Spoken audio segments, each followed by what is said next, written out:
haremos dentro de la alabanza, pero hoy he traído un sermón temático que Dios me ha permitido componer, que espero pues nos ayude bastante a mejorar como cristianos, nos edifique, ya que he podido crecer con este nuevo conocimiento y es necesario compartirlo. Que Dios me permita hacerlo de la mejor manera, con claridad, para que podamos todos ser edificados y crecer en Él. Señor, te damos gracias por tu bendita palabra. Necesitamos de ti y en tus manos encomendamos esta reunión, Señor, para que tu Espíritu Santo fluya y me permita expresar de la mejor manera tu verdad, Señor, en el nombre de Jesucristo.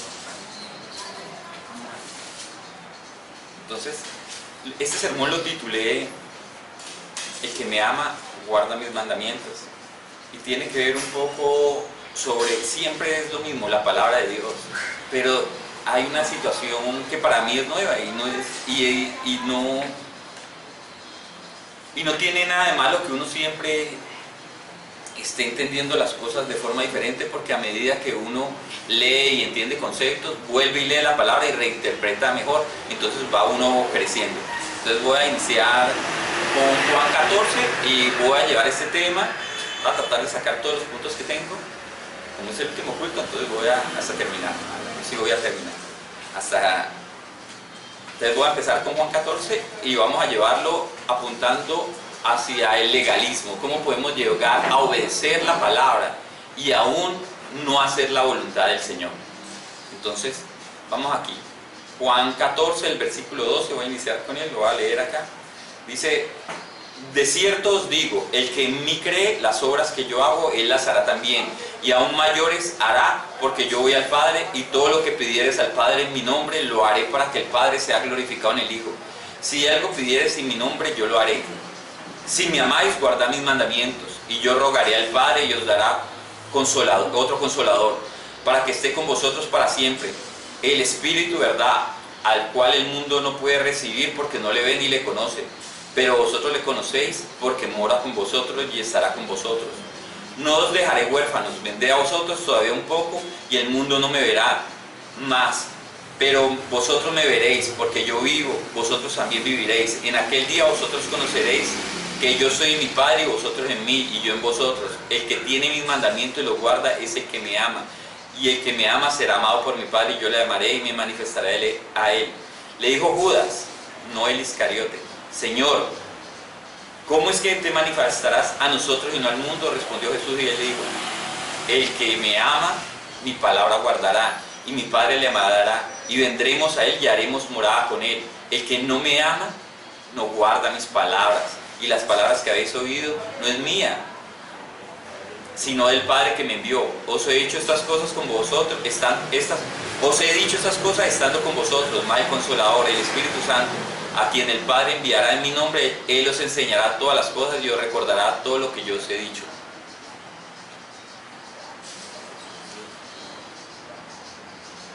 Entonces tenemos que entender que aquí uno puede pasar por este pasaje y decir: bueno, debo leer la palabra porque yo amo a Dios. Pero cuando miramos el orden, dice: el que me ama guarda mis mandamientos.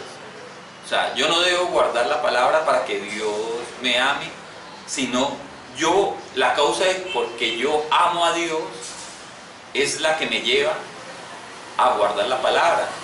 Y Jesús está hablando estas palabras y hace 3 veces énfasis en esto, para dejarnos claro lo importante que es. Y está hablando de que Él no nos dejará solos, sino que enviará otro Consolador, y habla del Espíritu Santo que vendrá a acompañarnos y morará con nosotros. Pero uno tiene que pensar que Jesús es Dios y el Espíritu Santo es Dios, y está en todo el mundo. ¿Cómo así que morará con nosotros? Pues Él nos manda unos medios de gracia por los cuales va a morar en nosotros, que es en su palabra. Y vamos a entender esto, que la palabra no es de interpretación personal. Segunda de Pedro 1:20, que dice: entendiendo primero esto, que ninguna profecía de la Escritura es de interpretación privada, porque nunca la profecía fue traída por voluntad humana, sino que los santos hombres de Dios, hablando siendo inspirados por el Espíritu Santo. ¿Se ve? Entonces dice: no os dejaré solos, os enviaré otro Consolador. Y viene el Espíritu Santo y inspira la palabra. O sea que si me ama, debemos guardar los mandamientos, porque es el mensaje, es la voz de Dios. Y Él está con nosotros y dice, ¿cómo te manifestarás a nosotros y estarás con nosotros? Y Él vuelve y rectifica, el que me ama, guarda mi palabra. Y esto, ¿qué día colocamos dentro del grupo de la iglesia? Referentes como George Muller, Martin Lloyd-Jones, Charles Spurgeon, el mismo Lutero, pero son personas, entre otros, que vemos y leen más de 100 veces la palabra de Dios, la han leído y viven metidos en la palabra de Dios. Pero porque a muchos cristianos inclusive a veces nos parece que esto es una carga y no podemos entender cómo esta gente sacaba el tiempo y vivía en eso. Sí, es verdad que ellos son predicadores, pero el mismo amor que habita en ellos tiene que habitar en nosotros. Entonces eso nos lleva a cuestionarnos que ¿cuánto amamos a Dios? ¿Cuánto amamos leer su palabra? ¿Cuánto estamos? Y tenemos que tener en cuenta que cuando no conocíamos el concepto de la predestinación, la palabra para nosotros cuando la leíamos tenía un significado. Hoy en día conocemos no solamente la predestinación, la justificación, tenemos muchos más conceptos mejor aclarados que los que tuvimos antes. Y cuando volvemos a leer la palabra, ya esta palabra todavía nos enriquece más y es mayor el beneficio y la edificación que nos da. ¿Por qué? Porque conocemos más. Entonces el volverla a leer después de tener mejores conceptos hace que nosotros crezcamos y edifiquemos en la fe. Y aquí cobra sentido cuando Jesús dice en Juan 7, 38, 39, que cree en mí, como dice la Escritura, de su interior brotarán ríos de agua viva. El río es un agua circulante, que no se queda quieta. Y esa es la palabra de Dios. No podemos estar estáticos y pensar que ya sabemos todo porque le hemos leído unos cuantos versículos. Inclusive hay cristianos que uno le pregunta, ¿cuántas veces usted se ha leído su Biblia? ¿No? En 10 años no se la han leído una vez. Y uno dice, el que me ama guarda mis mandamientos. ¿Es de verdad que usted tiene ese amor por Dios? Y la gente, no, es que usted es legalista, es que usted quiere. A usted le puede sonar por una imposición, pero la verdad, no solamente eso, sino la oración, el venir a la iglesia, todo es, vengan muchachos, porque la iglesia no viene, porque no hay grupos de oración, porque me cuesta tanto orar, pero en cambio para otras cosas sí tengo disposición. Entonces podemos entrar a ver que de pronto no hay ríos de agua viva dentro de nosotros, que hemos hecho de la palabra de Dios una religión que es un mandamiento de hombres y se ha convertido en algo legalista y no prospera dentro de nosotros. Y créanme que esto es maravilloso poderlo entender, porque vamos a romper hoy cadenas y vamos a mejorar un concepto y vamos a poderlo entender de otra manera. Cuando usted busca sobre las aguas empozadas, ¿qué son? Son fuente de criadero de bacterias, microorganismos, ahí se crían virus. ¿Por qué? Porque el agua no circula. El agua no circula. Y un agua emposada, y alguna vez lo escuché en alguna predicación antigua y no tenía sentido, pero hoy que he podido crecer más entiendo que el cristiano que tiene inclusive la palabra de Dios, pero no ha crecido en ella, va a coger un dominio humano sobre ella, porque no, el amor de Él no se está moviendo. El Espíritu de Dios, el dunamis, es dinámico, nos pone en movimiento y no nos deja estáticos. Entonces usted con su conocimiento de la palabra de Dios puede llegar a ser una agua estancada que no esté beneficiando a nadie. Antes puede ser esa fuente que trae problemas de higiene, aún usted leyendo la palabra de Dios y quedándose con lo que tiene. Decía Wilson Tozer, A.W. Tozer, el predicador, conocerle es amarle, y conocerle mejor es amarlo más. O sea que si yo conocía a Dios antes con lo que sabía, hoy en día que conozco más, debo amarlo más, porque conozco que su palabra cada vez se afianza dentro de mí y ya puedo ver una realidad más certera dentro de la creación y las cosas que nos rodean. Pareciera a veces que no conociéramos cuál es la vida eterna. Dice en Juan 17:3, y esta es la vida eterna, que te conozcan a ti, el único Dios verdadero, y a Jesucristo a quien es enviado. ¿Y qué testimonio tenemos para conocer a Dios y a Jesucristo? Pues la palabra. Esto da testimonio de verdad que amamos a Cristo. ¿Cuál es el gran mandamiento? En Deuteronomio 6:5 y en Mateo 22:36-40 dice, cuando se le preguntó a Jesús, dijo, amarás al Señor tu Dios con todo tu corazón y con toda tu alma y con toda tu mente. Es el primero y grande mandamiento. Y el segundo es semejante, amarás a tu prójimo como a ti mismo.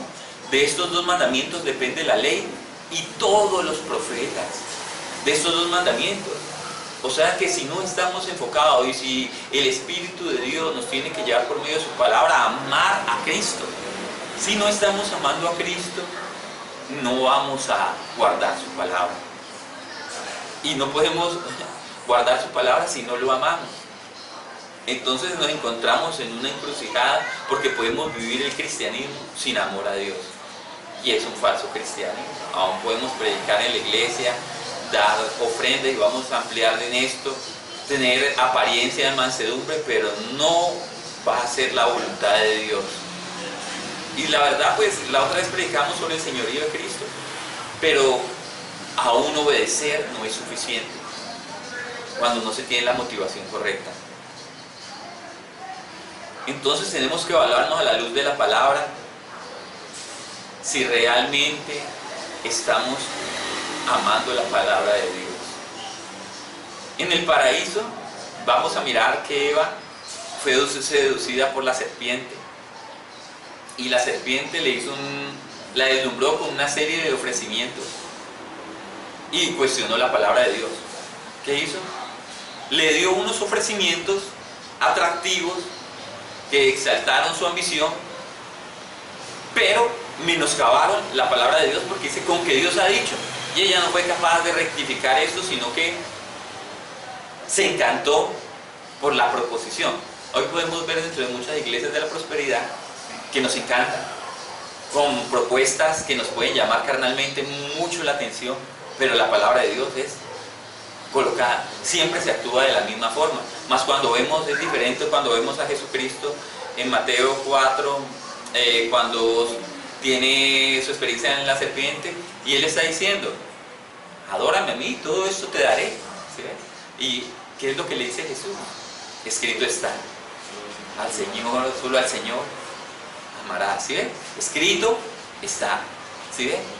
¿En qué se basó Jesucristo? Y dice que él estaba lleno y fue guiado por el Espíritu Santo para ir al desierto. Y como humano es nuestro ejemplo, lleno y guiado por el Espíritu Santo. ¿Y cuál fue la sustentación de Cristo? Escrito está. No fue menospreciado. O sea que si usted tiene por debajo la palabra del Señor, usted no está haciendo nada. El diablo fue derrotado porque guardó la palabra del Señor. Porque solo al Señor se ama y Jesucristo es Dios. Entonces, ¿qué tuvo que hacer el diablo? Huir. Resistir al diablo y él huirá de nosotros. Pero ¿cómo lo vamos a resistir si no estamos cimentados en la roca? La roca es Jesucristo y no tenemos conocimiento de Jesucristo sino a través de su palabra. ¿Pensamos que lo podemos reprender meramente con la emoción? ¿O es a través de la fortaleza de su palabra en la que nos sostenemos y Él va a huir de nosotros? En Glasgow, Escocia, tenían una frase que dice que Glasgow florezca por la predicación de la palabra, que Glasgow florezca por la predicación de la palabra. Y me parece curioso porque mucha gente, y hablamos aquí, que mucha gente dice que quiere predicar a las naciones, a 1000 personas y todo, pero ¿qué quiere predicar si no se ha preparado en guardar y amar su palabra? Y aquí el deseo de estos señores era que florezca Glasgow por la predicación de la palabra. Es la predicación de la palabra. Dicen, no, yo quiero predicar la palabra, pero ¿cuánto amo la palabra? Entonces, ¿qué es lo que quiero que florezca? En la emoción, simplemente un deseo humano, es muerte. No es la voluntad del Señor. Solamente la gloria de Él viene por medio de la fe que nos da su palabra. En Proverbios 15, 26 dice, el Señor detesta los malos pensamientos, pero se alegra con las palabras amables. Dios detesta los malos pensamientos. Dios conoce mis pensamientos. Dios sabe cuáles son.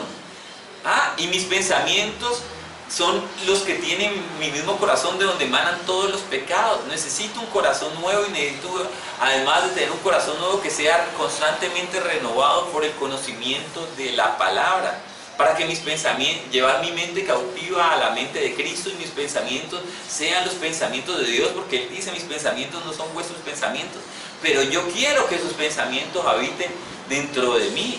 El agua que me limpia debe ser la palabra de Dios. La iglesia es santificada mediante la palabra. Ahora miramos Tesalonicenses 12, 13, 20 y me alegra escuchar estas palabras porque siempre es lo mismo. De cualquier otra manera lo vamos a ver, pero el ministerio de la palabra, de la oración va a ser esto y va a ser regocijo para todos aquellos que amamos el conocer a Dios.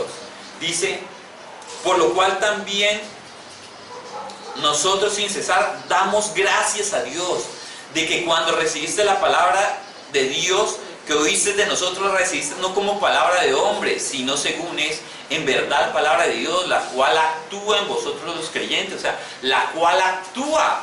¿Qué está haciendo la palabra de nosotros? ¿Cómo nos mueve? ¿Cómo nos hace actuar? ¿O somos el agua estancada que venimos cada domingo, no estamos predicando, no movemos oración? Inclusive ver prédicas solamente no es símbolo de ser un cristiano, es el que ama mi palabra. Charles Spurgeon decía, hay que ir a la fuente, porque a veces el río puede traer cualquier sedimento. Y es necesario que lo tengamos claro. La palabra es un gran tesoro. Entonces, ¿por qué debo leer la palabra? Pues porque amo, pero también tenemos que tener en cuenta que toda honra y toda gloria sea al Señor, y todo lo que se haga debe glorificar al Señor. Y muchos dicen, cada vez que vamos a hacer cualquier acción, ¿qué haría Jesús en estos casos? Yo he escuchado eso. ¿Qué haría Jesús en este caso, en esta acción? ¿Lo haría Jesús? Pero me gusta más como John MacArthur lo ejecuta y lo dice, y él dice de esta forma, dice, ¿qué hizo Jesús? No qué haría, sino ¿qué hizo Jesús?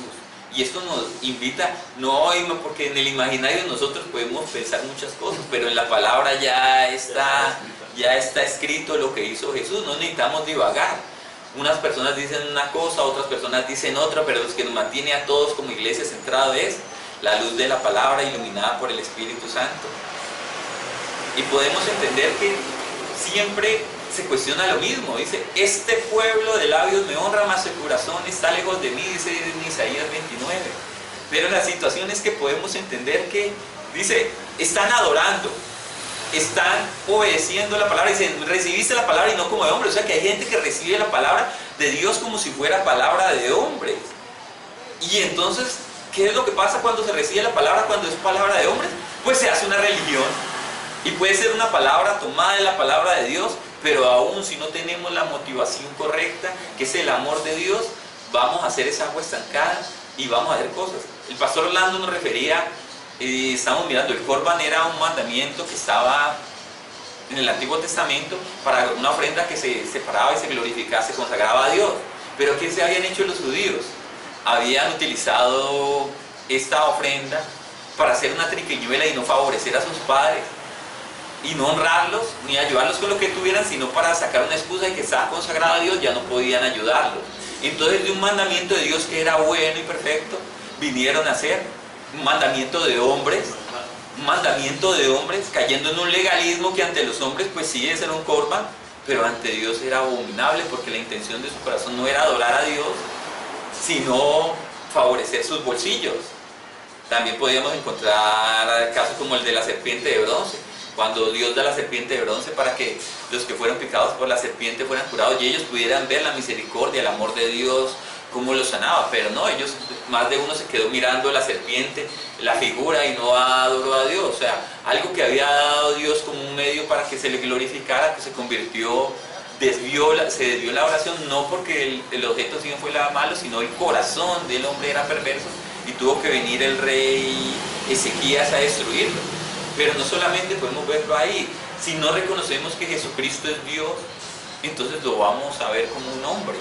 Y también parte de ahí el legalismo. Tenemos la teología de la liberación, que inclusive este gobierno comparte con ella, y podemos saber que mucha gente dice que hacen buenas obras porque Jesús es un hombre. Pero cuando usted reduce a Jesús a su nombre, usted no ve a Dios. Y eso es un problema grandísimo, porque ya usted no es la misma autoridad de un hombre sobre su vida que la autoridad de Dios. Entonces, ¿cómo va a ser Jesucristo el Señor de su vida? Y usted se va a tener esa motivación a obedecerlo cuando Jesús es un igual a usted. Aún viendo a Jesucristo como hombre, estamos cayendo en un problema de legalismo. Entonces, ¿Qué es la ley? Tendríamos que ver qué es el mandamiento, porque el mandamiento es una ley. Ahora estamos cantando, es la regla. Una regla es una ley, es un estatuto. Y voy a leer aquí una definición que dice: el vocablo español ley equivale a la voz latina les, la cual en tiempos de San Agustín, obispo de Hipona, se creía proveniente del verbo lego, legis, legere, traducible como leer, recorrer, considerar, examinar, entresacar, coger, recoger. Más tarde, en la época de Santo Tomás de Aquino, se pensaba que provenía del verbo ligo, ligare, cuyo significado es ligar, amarrar, unir, juntar, reunir, sujetar. Ya en la época más reciente se ha creído encontrar su origen en la raíz sánscrita la, que quiere decir poner y establecer. Y eso nos da a entender que la ley, en otras palabras, es lo que Dios establece. Eso es, porque toda la creación fue hecha por la ley.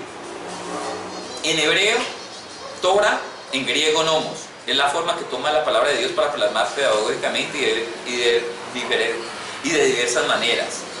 La ley tiene diferentes tipos y hay diferentes contextos de ley, son muy amplios. Hay leyes de un colegio, de un estado, hay leyes de la naturaleza, hay leyes civiles, penales, administrativas, inclusive hasta una banda criminal tiene que tener ley, como lo hemos hablado, para poder que funcione. Nada funciona sin ley. ¿Por qué? Porque Dios es un Dios de orden, y para poder que las cosas actúen dentro de este plano real que Dios ha hecho, tiene que estar basado por lo que Dios ha establecido, y es un orden que está en sus leyes. En un diccionario católico encontramos la ley en dos sentidos diferentes, y aquí dice que la ley también es una fuerza que actúa en un sentido único y obliga a la voluntad. Esto lo relacionan con Romanos 123, que es donde Pablo dice que la ley del pecado la encuentra en sus miembros y lo obliga a actuar de alguna manera. Pero la definición más general es una norma de conducta impuesta por una autoridad competente bajo amenaza de sanción en caso de desobediencia. Ahora podemos referirnos, el autor Sinclair Ferguson, y ya el pastor nos lo ha explicado aquí, divide la ley de Dios en tres facetas: la ley civil, que tiene que ver con los aspectos de Israel como una nación; la ley ceremonial, referente a los aspectos religiosos; y la ley moral, que tiene que ver con la conducta del pueblo para reflejar el carácter de Dios. Orígenes de la ley. Entonces, en el mundo secular, pues, tienen una referencia de Ur-Namud, que dice que está del siglo XXI a.C., pero también tenemos el Código de Hammurabi, que dice que está escrito en el año 750. Pero cuando nosotros lo vemos dentro del contexto nuestro, el cristianismo, vamos a la Biblia, y el mismo, me gusta el autor Sinclair Ferguson, porque dice que desde el Edén hay ley. ¿Por qué? Porque una ley es un estatuto impuesto por una autoridad y que tiene una sanción. Y cuando se creó el jardín del Edén como santuario de adoración, se les dio una amplitud de beneficio gigante, pero se les dio una imposición mínima, que era la de no comer del árbol del bien y del mal, del fruto del bien y del mal, que tenía una sanción. Y Dios lo dijo claramente. Entonces podemos ver esto como una ley que se ha colocado de esa. Entonces vamos a darnos cuenta que la ley, ¿con qué motivo viene? Cuando entendemos que Dios, no hay autoridad, como dice Romanos 13, sino es de Dios, y que hay muchas leyes, y sin ley nada funciona. En su hogar usted tiene que tener leyes para que funcione, usted coloca órdenes. Entonces, donde no hay ley, no hay convivencia, no hay orden social, no hay creación. Usted puede ver un grupo de hormigas, un grupo de ovejas, y aunque usted no vea ahí un código de convivencia, ellas se guían por reglas y normas.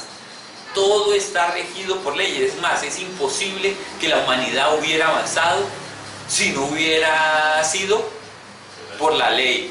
Y más cuando traemos el cristianismo, que quiebra la historia de la humanidad en dos y limpia a la humanidad de un poco de perversiones que traía, y permite establecer con mayor amplitud la ley de Moisés a través de Cristo en las legislaciones de los países.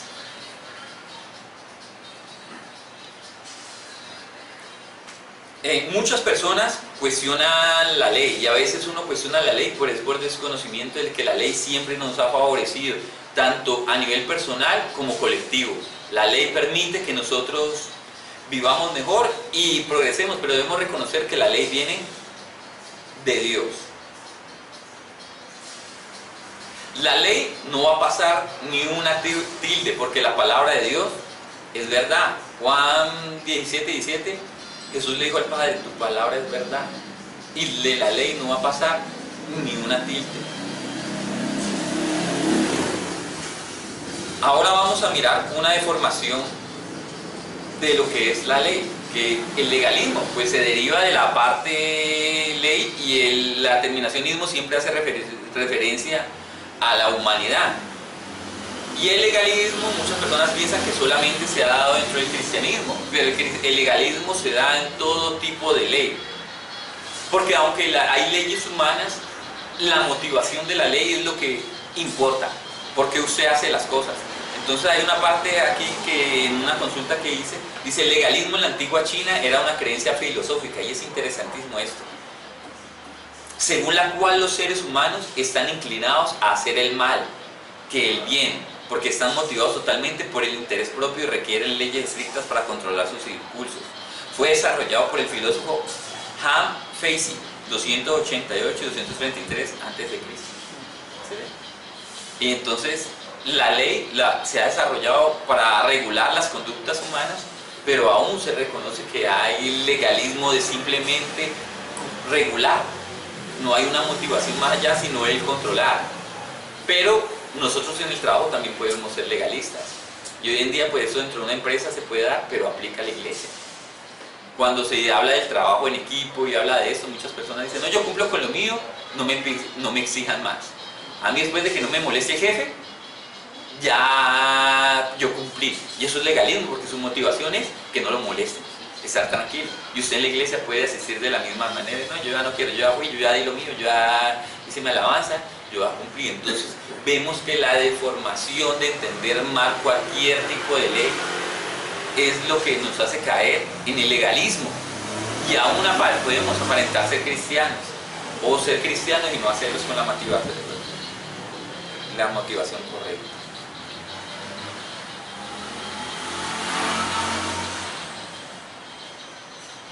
Legalismo es una búsqueda de conseguir perdón y la aceptación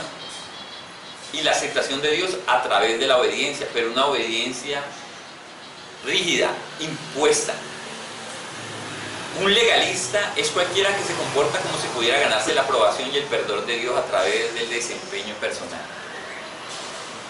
Nosotros podemos caer dentro de la reforma. Uno ve a veces que uno se puede volver muy dogmático y muy estricto y estar señalando, y vamos a ampliar esto para ver cómo dentro de nuestras vidas sutilmente el diablo ha utilizado el legalismo para inmiscuirse, y aún dentro de la reforma con una doctrina más certera poder estar viviendo en pecado. El corazón humano, escribió Calvino, tiene tantos recovecos donde se esconde la vanidad, tantos agujeros donde se acecha la falsedad. Está adornado con una hipocresía engañosa que a menudo se engaña a sí mismo. Por lo tanto, no debemos descansar, sino nuestra meditación debe ser que nos examinemos a través de la lectura de la palabra. Entonces, el autor Sam Storr nos coloca 5 preguntas que nos pueden ayudar a identificar si en nuestras vidas somos legalistas o no. Y una dice, ¿valora más las costumbres de la iglesia que los principios bíblicos? ¿Valora más las costumbres de la iglesia que los principios bíblicos? Y puede decir, no, en algunas iglesias ponerse una corbata puede ser más importante que usted guarde los mandamientos de Dios. Y usted puede ser menospreciado si no viste de tal forma. No es que usted tenga que vestir de forma indecorosa ni de la peor manera, pero no puede tener mayor relevancia la escuela dominical o tradiciones de hombres, sin decir que esto sea importante, cuando no está por encima la palabra del Señor. ¿Eleva usted la categoría de la ley moral a algo que la Biblia no exige? Entonces, un ejemplo, usted puede ser una persona que dice, no, yo tengo amor por los animales, yo no como carne, entonces yo soy más bueno, que todos ustedes. Usted puede pensar eso porque de cierto ese pensamiento acompaña mucho a los ambientalistas que pueden ver, dicen que manifiestan amor por la creación, pero no por el creador, ¿verdad? Que es otro tipo de legalismo. Entonces usted puede decir, no, que como usted no mata un pollo, entonces usted es una persona más santa porque usted evita que un animal sufra. Cuando el mismo Jesucristo multiplicó los peces y cuando resucitó comió pez. Entonces nadie puede ser más bueno que Jesucristo, pero usted puede elevar en la categoría moral a decir que usted se siente más bueno porque hace algo que la Biblia no está contemplando como de alto valor moral. Y pregúnteme cómo muere un pez, examínelo usted a ver si con el anzuelo después lo destripan y le sacan las entrañas.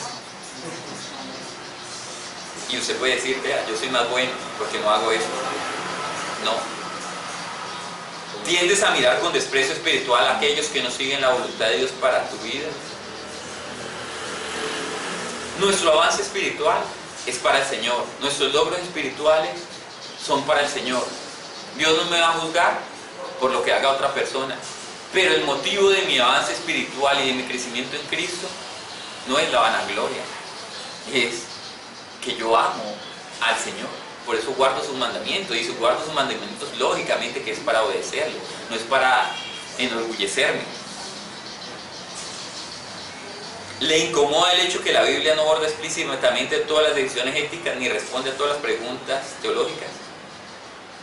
Entonces, ¿puede usted llegar y juzgar a alguien porque celebra la Navidad, porque colocó unas luces en el árbol de Navidad? Puede usted decir, pero es que la Navidad, eso no lo dice la Biblia, todo eso, cuando la Biblia nos dice que todo lo que hagamos, lo hagamos para la gloria de Dios. Usted no necesita un árbol de Navidad para alabar a Dios, ni necesita luz para alabar a Dios, eso es verdad.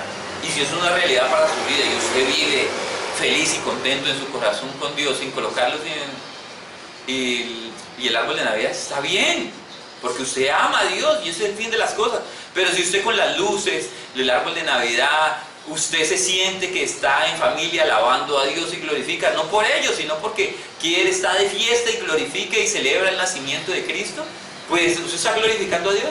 Claro que también. Entonces usted no lo va a hacer ni más ni menos. ¿Te sientes más cómodo con las reglas que con las relaciones? Entonces me siento más feliz porque estoy avanzando en mi vida cristiana, porque yo me siento más santo que otro.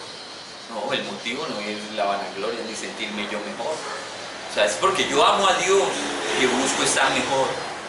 Es porque yo busco que agradar a Dios, pero no estar contento yo. Me agrado porque amo a Dios y puedo hacer su voluntad. Inclusive en algunas iglesias hoy en día se toman estadísticas y ese es el peligro y el mal uso de las estadísticas, porque pues en algunas cosas se tienen que medir para ver resultados. Pero cuando estimamos en más alto las estadísticas que hacer la voluntad de Dios, podemos ser legalistas. Entonces podemos entender que dentro de nuestras vidas, cuántas de estas conductas nos afectan y podemos estar cayendo en ellas. Dentro de esto, en este estudio que podía yo hacer, podía encontrar que el complejo de superioridad está muy relacionado con el legalismo. Y aquí voy a dar una definición de un filósofo, un médico filósofo que dio una descripción, fue el primero que escribió el concepto de superioridad, que en cierta manera él dice que es como la fachada de alguien que se siente inferior y desarrolla esta imagen para sentirse más que los demás. Pero miremos que es interesante la definición que él dice. El complejo de superioridad, tal como lo hemos descrito, aparece generalmente, claramente expuesto en las actitudes y las opiniones del individuo convencido de que sus propios dotes, capacidades son superiores al del promedio de la humanidad.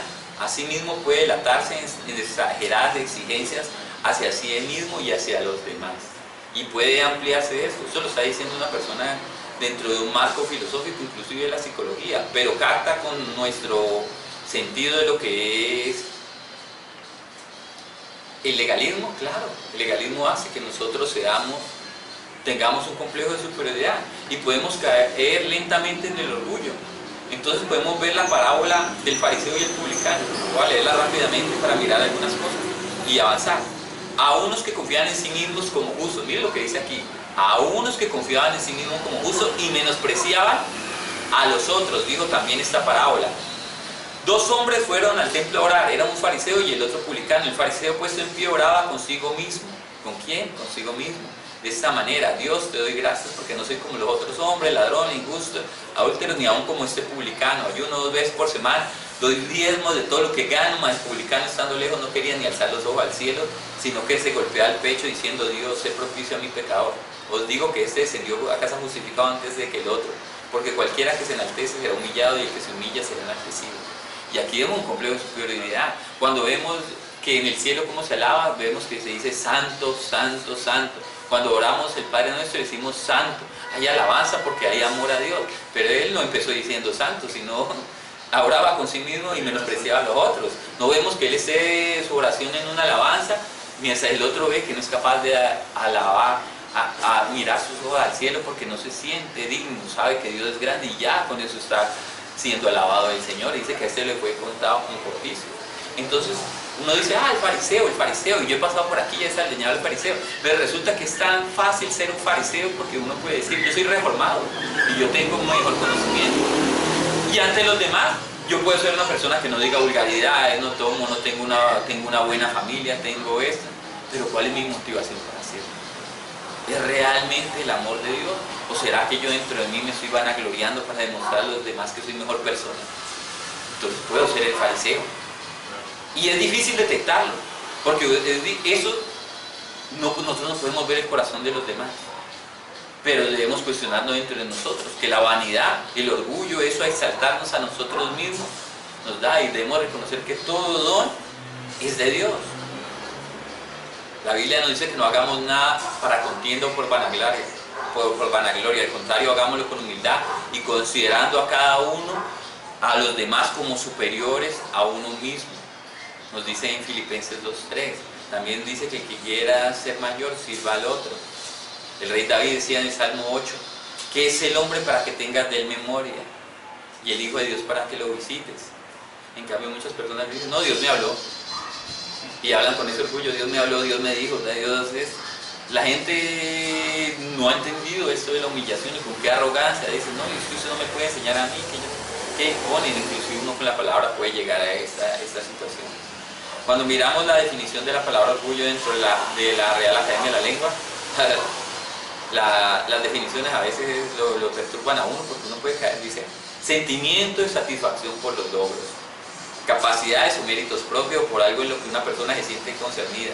Sintió un gran orgullo al recibir un premio, el triunfo de un equipo despertó el orgullo nacional. También dice arrogancia, vanidad, exceso de estimación propia, vanidad, presunción, engreimiento, amor propio, autoestima. Se sintió ese orgullo, autoestima, persona o cosa que motivó el orgullo. Entonces miremos todas estas definiciones, cómo pueden caer de la forma percaminosa en cada cosa que hacemos. Entonces tenemos que ser cuidadosos y de ver que lo hacemos para el Señor. ¿Pero por qué lo hacemos para el Señor? Porque lo amamos.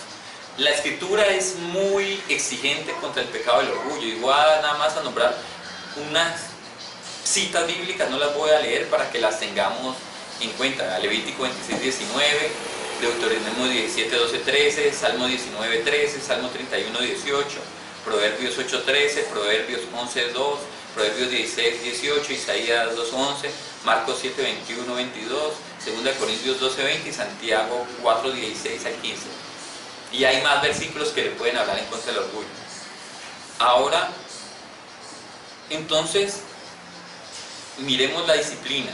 La disciplina, especialmente en la milicia, aquí tengo una definición, dice: y en los estados eclesiásticos seculares regulares, la observancia de las leyes, de ordenamientos de profesión o institutos, que es una disciplina, es un sometimiento a unos estatutos, a unas órdenes, a unas leyes. Pero hay una situación, o sea, la disciplina, la Biblia dice que es buena y que nosotros no vamos a ver agradecidos, porque la disciplina siempre se cosecha el fruto con el tiempo, no al principio. Pero si seguimos una disciplina simplemente porque es una disciplina, o el cristianismo se convierte en una disciplina no motivada por el amor de Cristo, es muerte. Es muerte. Ya, boba, estoy cerca ya del final, pero vamos a tener un poquito más hoy, que es la última. Entonces, aquí estaba la cura. le coloqué aquí. ¿Cuál es la cura? Pues es nuestra unión con Cristo. La unión con Cristo es la que nos hace salvos, porque si fuera por nosotros, nosotros somos vanagloriosos. Y la unión con Cristo nos hace amar su palabra y guardar sus mandamientos y ser llenos de los medios de gracia. Y aquí podemos tener a 1 Corintios 13. Y 1 Corintios 13 dice, si yo hablase lenguas humanas y angélicas y no tengo amor, vengo a ser como el metal que resuena o símbolo que retiñe. Y vea lo que dice aquí. Y si tuviese profecía y entendiese todos los misterios y toda ciencia y tuviese toda la fe, de tal manera que traslade los montes y no tengo amor, nada soy. Nada soy. O sea que sin amor, o sea, el conocimiento teológico puede quedar en nada, si nuestra motivación no es la correcta. Pero aún, vamos allá, dice, el amor es sufrido, es benigno, el amor no tiene envidia, el amor no es jactancioso, no se envanece, no hace nada indebido, no busca lo suyo, no se irrita, no guarda rencor, no se goza de la injusticia, más se goza de la verdad. Más se goza de la verdad. Todo lo sufre, todo lo cree, todo lo espera, todo lo soporta. El amor nunca deja de ser, pero las profecías se acabarán y cesarán las lenguas y la ciencia acabará, porque en parte conocemos y en parte profetizamos. Mas cuando venga lo perfecto, entonces lo que es en parte se acabará. Cuando yo era niño hablaba como niño, pensaba como niño, juzgaba como niño. Mas ya cuando fui hombre dejé lo que era de niño. Ahora viendo por espejo oscuramente, mas entonces veremos cara a cara. Ahora conozco en parte, pero entonces conoceré como fui conocido. Y ahora permanece la fe, la esperanza y el amor, esos tres. Pero el mayor de ellos es el amor. O sea que yo puedo dar inclusive mi vida y sacrificarla, pero si no tengo amor, nada soy. Podemos ver el caso del buen samaritano. Pasó un sacerdote, pasó un levita, grandes conocedores de la ley, ¿sí? Pero ¿quién cumplió con el amor al prójimo? El samaritano, que él era el que se tenía en el peor concepto, fue el que hizo la voluntad de Dios. Entonces podemos conocer la ley y estar inclusive en un cargo de alto y no tener la motivación correcta. En este mundo se nos incita mucho al progreso personal, a crecer, pero con Cristo no es así. Nosotros debemos negarnos a nosotros mismos para que Cristo crezca en nosotros, y no va a crecer sino por medio de un estudio diligente de la palabra de Dios. El conocimiento teológico es bueno y nos ayuda a entender demasiadas definiciones para ampliar la verdad de la palabra de Dios, pero si no lo hacemos otra vez con la motivación correcta, en Eclesiastés oímos que demasiados libros también es fatiga, y nosotros no queremos fatigarnos sino deleitarnos en el Señor. La hermana Cory Ten Boom decía: no te preocupes por lo que no entiendas de la Biblia, preocúpate por aquello que entiendes y no lo aplicas en tu vida. El amor de Cristo se manifiesta para con la familia, se manifiesta para con la iglesia. Tenemos bastantes citas que apoyan eso. Ahora voy a poner en contraste, para finalizar, unas palabras que pueden ayudarnos, unas citas bíblicas que pueden ayudarnos a mejorar nuestra percepción, porque me han ayudado mucho a cambiar esta vida cristiana y a romper, como dije al principio, las cadenas del legalismo, porque a veces vivimos el cristianismo como una imposición. El hombre tiene que amar a Dios, el hombre tiene que humillarse. El fruto de conocer a Dios, ¿cuál es? Amar a Dios, y eso nos va a permitir expresarlo con nuestros labios y va a ser de corazón. A Él sea toda la gloria, honra y el poder. La ley siempre es buena, y cada vez que alguien nos advierta de un peligro, sea que nos coloquemos el casco, no entendamos que colocarse el casco ni un aviso de que no de menor velocidad es por una imposición que nos quieren controlar, nos quieren hacer la visión incorrecta del legalismo. La ley nos protege, el casco es para su propio beneficio. El bajarle la velocidad lo puede ayudar a usted a sortear dificultades con mayor precisión. Entonces entendamos que si la ley de los hombres tiene beneficio, cuán más la de Dios. Donde está el tesoro, allí está el corazón. Pero vamos a ver, Decimos nosotros tenemos unos medios de gracia, aquí voy a citar unos. Aquí, antes de eso, Eclesiastés 12:3 dice: el fin de todo discurso oído es este, teme a Dios y guarda sus mandamientos, porque eso es todo del hombre. Porque Dios trae ahora todo juicio, a juicio juntamente con él toda cosa encubierta, sea buena o sea mala. Entonces póngale cuidado a eso. En la oración, ¿qué es la oración? En la oración yo no voy y digo lo que digo, ni pido lo que quiero.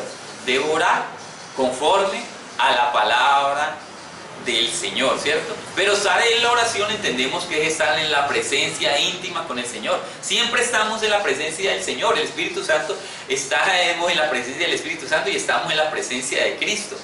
Pero los medios de gracia nos acercan de una manera más íntima a esa comunión, porque pues Dios es omnipresente. Entonces decimos, no, ¿qué? Orar, ¿qué dificultad que me causa orar? Y eso ya está cambiando mi vida. Y decía, no tengo que orar una hora como oraba Martín Lutero, tengo que orar tal como oraba tal, porque son buenos ejemplos, ¿no? Pero cuando lo miramos de esa forma es una imposición.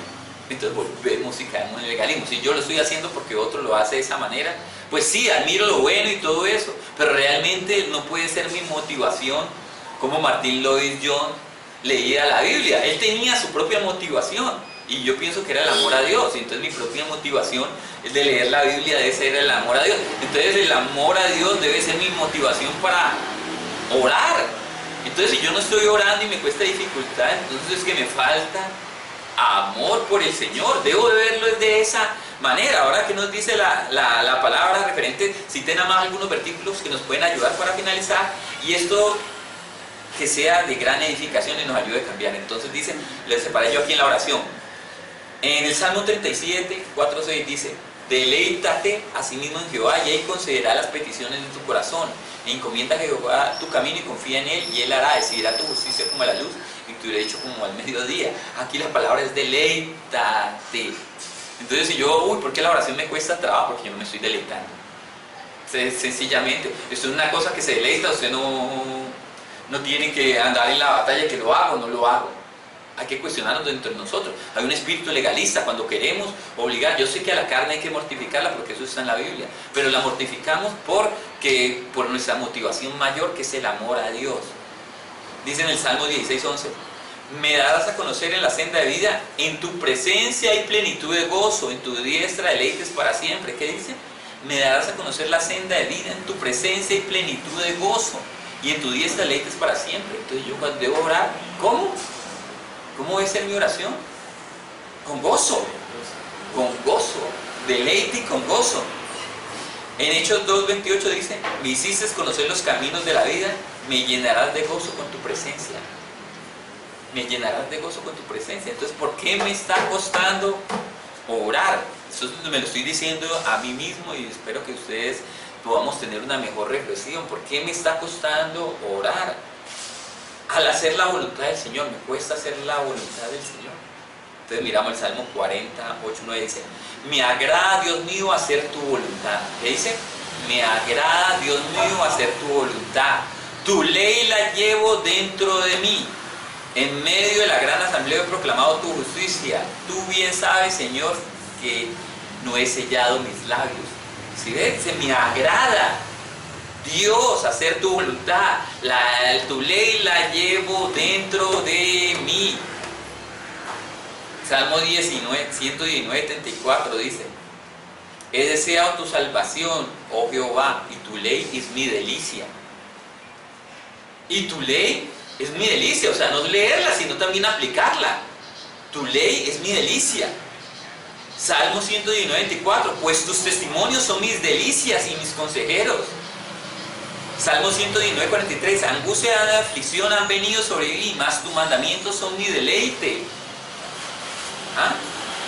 Son mi deleite. Y también podría citar que dice: en mi corazón he guardado tus dichos para no pecar contra ti, porque me motiva el amor del Señor. Cuando vamos a ofrendar, ahora miremos esta. Muchachos, no dejen ofrendar, ofrenden porque se les va a multiplicar, la iglesia necesita recursos, todas esas cosas pueden, que en cierta manera puede que sea verdad. Pero cuando miramos 2 Corintios 9:7 dice: cada uno dé como propuso en su corazón, no con tristeza, ni por necesidad, porque Dios ama al dador alegre. ¿Cuál es mi motivación para dar? Se da con alegría. Entonces yo no tengo que estarme cuestionando que si separo, no separo, o ese, porque, o sea, ¿sí ve? Yo me deleito en la oración, me deleito en el dar, o sea, no es una imposición. La ley está para señalar cuál es el camino correcto, para el incrédulo le quede constancia, pero el cristiano la ley la tiene ahí a un lado como su amiga y benefactora, porque el cristiano ya no se guía por la ley, porque hay una ley superior que es el amor al Señor. Y él la tiene ahí como la guía, pero ya para él no es una imposición. Porque ¿cómo va a ser una imposición para lo que usted es una delicia? Para lo que usted alegra su corazón. Entonces muchas de sus bendiciones puede que no lleguen porque usted no está dando con alegría. Uno podría decir, entonces mejor no dé, porque si la ofrenda es una adoración, ¿usted con qué corazón está dando? Si ni siquiera usted ha separado desde su casa y aquí llega y mira el bolsillo, mira el billete que usted puede y coloca ahí, porque usted no ha preparado su corazón desde allá. O sea, su corazón usted venía de venir a la iglesia motivado para adorar. No, o sea, no se debería ver esa escena aquí. Yo entiendo, pero yo entiendo que no es que esté mal, pero si su motivación no viene de un momento que se despertó. O sea, es una continua vivencia. Entonces usted ya no va a pelear si debe dar o no debe dar, si debe diezmar o debe ofrendar o cuánto debe dar, porque usted va a dar con alegría. Y como usted da para el Señor, como tiene en su corazón, la medida Dios se la pone en su corazón. Y si usted ama a Dios, pues usted ya sabrá cómo tiene que dar. Man, para eso no hay ley realmente. En alabanza, has cambiado mi lamento en baile, desataste mi cilicio, me ceñices de alegría. Has cambiado mi lamento en baile. Y aquí lo hemos hablado con el pastor. ¿Quién nos castró la emoción? ¿Ah? Tenemos que expresar emotividad con las alabanzas. ¿Por qué? Porque nos estamos gozando en ellas, que no son una imposición, no son parte del formato de la iglesia. ¿Ah? Son medios de gracia que nos ayudan y nos enfocan en la alabanza que nosotros queremos. Sin música podemos orar y alabar, pero nos alegramos más con esos medios de gracia. Entonces, si has cambiado mi lamento en baile, pues yo me voy a mover. Pues no estoy diciendo que ahora van a poner aquí a bailar como Michael Jackson, pero sí hay una expresión real, porque está diciendo, has cambiado mi lamento en baile. En la aflicción, vamos a repetir otra cosita que dice, aunque la higuera no florezca, ni las vides haya fruto, aunque falte el producto del olivo y los labrados no den mantenimiento y la oveja sean quitadas y no las vacas, y no haya vaca en los corrales, con todo yo me alegraré. Con todo yo me alegraré y me gozaré en el Dios de mi salvación. Vemos a Pablo y Silas atropellados, latigados en la cárcel, aguantando hambre y adorando al Señor. Se gozaban en la aflicción. Yo todavía, para mí esto de decir, uy Señor, cuán religioso he sido yo, Señor, porque me cuesta a veces utilizar los medios de gracia. Salmo 5:11 dice, pero alégrense todos los que en ti confían, den para siempre voces de júbilo, den para siempre voces de júbilo, porque tú los defiendes y regocijen los que aman tu nombre, porque tú Jehová bendecirá al gusto, los rodearás de benevolencia como un escudo. Entonces nos damos cuenta que definitivamente necesitamos un corazón renovado, porque eso no va a salir si no es un corazón renovado. ¿Y renovado por qué? Por el poder del Espíritu en su palabra. La verdad, está la cena del Señor, y la cena del Señor se dice que debemos tomarla con toda sobriedad, pero también dice, yo oigo a veces cantar que estábamos de fiesta con Jesús y al cielo queremos ir, y la cena nos recuerda esa cena celestial de la venida de Cristo. Entonces la cena también debe ser un motivo de gozo, y yo desear, en el Salmo, me lo salté por aquí, creo que en el Salmo 52 dice, yo me alegraré con los que decían, a la casa de Jehová iremos. Yo me alegraré con los que decían. Y aquí uno ve el culto vacío. Yo me alegraré. Entonces, ¿usted por qué tiene que tomar una decisión entre el partido del fútbol, la película, su evento y todo eso? Porque no se está alegrando. Yo me alegraré con los que decían, a la casa de Jehová. Y créanme que con eso no hay ley, no hay necesidad de decirle, hermanos, que usted tiene que venir, hermanos, que tiene que es que el séptimo día, todo eso es necesario. Pero si usted lo hace simplemente porque lo está pensando de esa manera, ¿dónde está su alegría? Yo me alegré con los que decían, a la casa de Jehová iremos, me alegré, o sea, me alegré. Entonces cuando usted se levanta con esa alegría de que hoy va a ir a la casa del Señor a alabar con los hermanos, usted Ya no le tienen que decir que no vea un partido de fútbol porque usted, su alegría supera todo lo que el mundo le pueda ofrecer. Supera todo, película, programa. Entonces usted no vea Dragon Ball, no vea tal, no, yo me alegro en los medios de gracia de mi Señor porque son los que me dan ese fruto de gozo. Pero les digo que esto ha sido nuevo para mí y me ha gustado compartirlo con ustedes porque pienso que me está ayudando y espero que les ayude a reconvenir sus vidas en el Señor. Dios los bendiga.